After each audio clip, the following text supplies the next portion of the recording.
Shalom Bapak Ibu, Saudaraku terkasih dalam Tuhan. Hari ini jumpa lagi bersama saya dengan Dieter Nicholas. Dan hari ini tanggal 25 Februari 2022. Dan saya berharap Bapak Ibu, Saudaraku terkasih dalam Tuhan udah seger, udah bangun. Dan kita akan menikmati daily devotion pada pagi hari ini. Dan kalau Bapak Ibu suka judul khotbah, saya kasih judul Braveheart, pemenang versus pecundang. Dan sebelum kita mulai Bapak Ibu, kita pastinya akan berdoa terlebih dahulu. Mari kita berdoa. Bapa kami dalam sorga, terima kasih Tuhan buat pagi hari ini.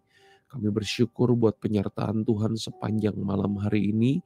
Sehingga pada pagi hari ini kami boleh diberikan waktu dan kesempatan lagi oleh Tuhan.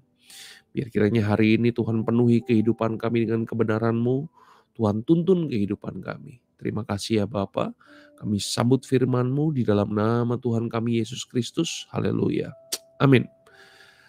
Nah Bapak Ibu Saudaraku terkasih dalam Tuhan, hari ini kita akan langsung buka Alkitab kita dalam 1 Samuel 17 ayat yang ke-45.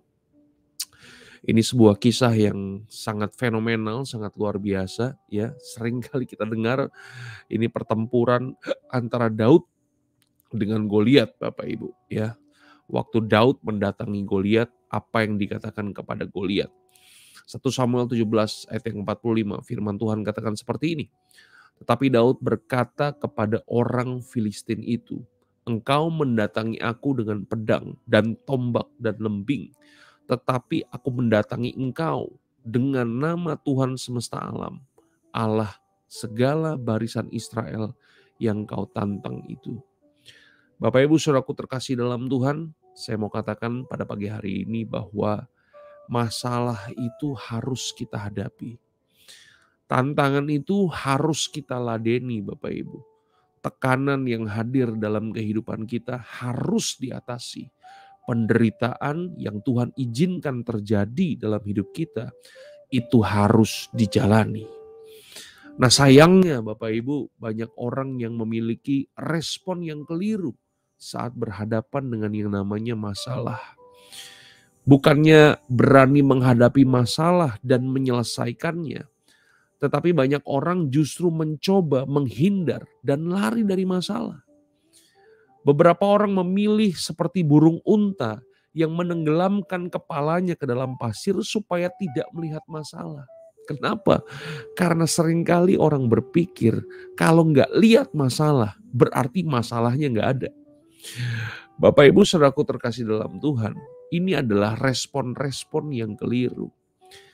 Pada pagi hari ini kita harus ingat bahwa Tuhan tidak pernah mengizinkan masalah dalam kehidupan kita secara iseng teman-teman. Bapak Ibu Saudaraku terkasih dalam Tuhan.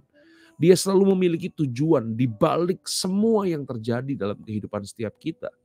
Dan salah satunya adalah supaya saudara dan saya, kita semua menjadi pribadi-pribadi yang lebih kuat.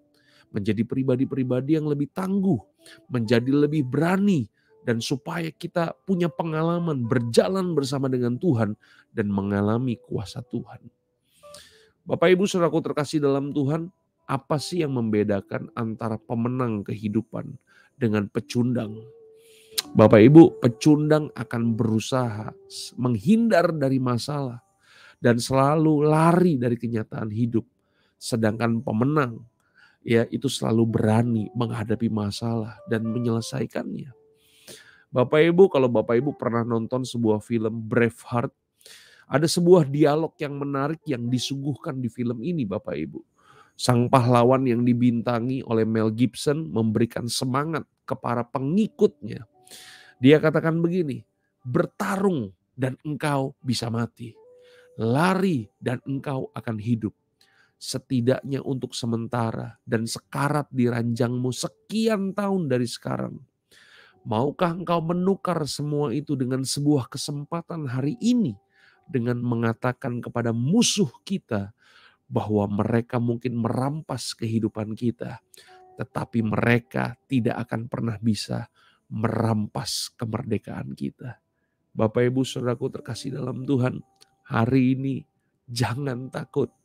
Jadilah orang-orang yang berani.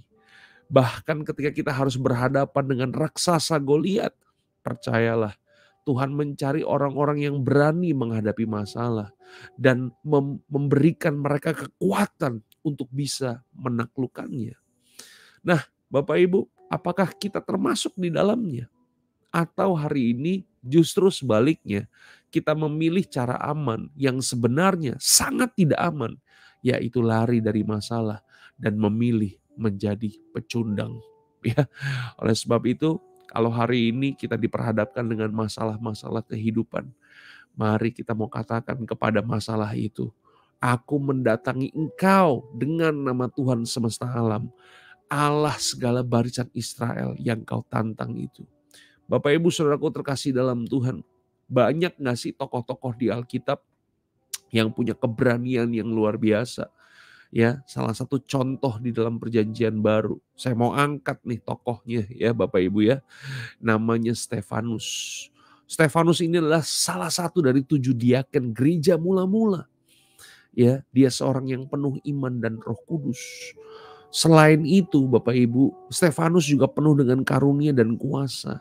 Sehingga dia juga bisa mengadakan mujizat-mujizat dan tanda-tanda di antara orang banyak. Dengan penuh hikmat, iman, dan Roh Kudus, maka Tuhan memakai Stefanus menjadi seorang pengkhotbah dan apologet, ya, pembela agama Kristen, Bapak Ibu. Tugasnya tidak terbatas hanya untuk sekedar pelayanan sosial, tetapi juga mengambil bagian dalam pelayanan-pelayanan rohani. Nah, suatu hari Stefanus terlibat dalam perdebatan dengan jemaat di sinagoge Yahudi yang anggotanya berasal dari daerah Kirene, dari Alexandria, bersama dengan orang-orang Yahudi dari Kilikia dan Asia. Tetapi masalahnya begini Bapak Ibu, orang-orang ini tidak sanggup melawan hikmat dari Stefanus dan Roh Kudus yang mendorong Stefanus untuk berbicara. Dan akhirnya mereka ini menyeret Stefanus ke mahkamah agama Yahudi. Dan di mahkamah agama ini, kemudian Stefanus harus menghadapi tuduhan-tuduhan saksi palsu. Nah, ini masalah yang harus dihadapi oleh Stefanus. Mereka menuduhkan kepada Stefanus bahwa Tuhan Yesus yang diberitakannya itu akan merubuhkan bait suci mereka dan mengubah hukum Taurat dan adat istiadat yang diwariskan Musa kepada bangsa Yahudi. Tetapi yang luar biasa, tanpa Stefanus takut, Stefanus melakukan pembelaannya serta dia berkhotbah dengan penuh keberanian. Dan mendengar khotbah Stefanus, orang-orang Yahudi kemudian menjadi sangat marah karena Stefanus mengecam mereka sebagai orang-orang yang keras kepala dan selalu menentang Roh Kudus. Dan akibatnya apa Bapak Ibu? Akibat Stefanus harus dia harus menghadapi masalah ini.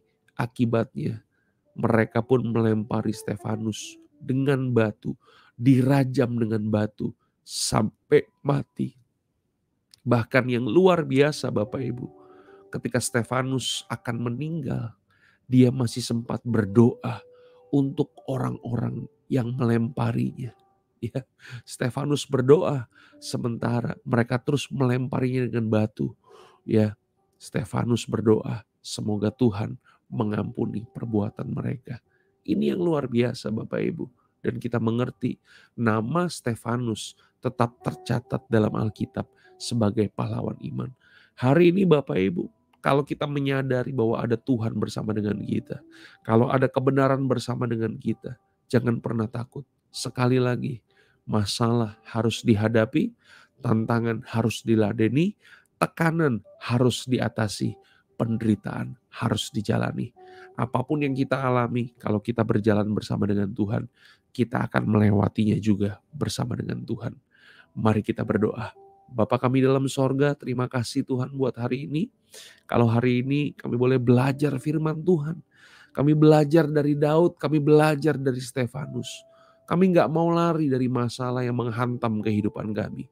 Tapi kami percaya ada Tuhan beserta dengan kami. Engkau Allah yang tidak pernah meninggalkan kami. Berikan kekuatan kepada kami untuk kami boleh menghadapi semuanya dan muncul sebagai pemenang dalam kehidupan. Terima kasih ya Bapa, Engkau berkati setiap kami. Di dalam nama Tuhan kami Yesus Kristus. Haleluya. Amin. Shalom teman-teman Christ Center TV. Jangan lupa untuk subscribe channel ini dan bunyikan loncengnya untuk mendapatkan update terbaru dari video-video Christ Center TV. Ayo dukung terus channel ini untuk bisa mencapai 100.000 subscriber. Tuhan Yesus memberkati. Tuhan Yesus memberkati Bapak Ibu. Salam kerajaan, salam sehat. Tuhan Yesus memberkati kita semua. God bless you all.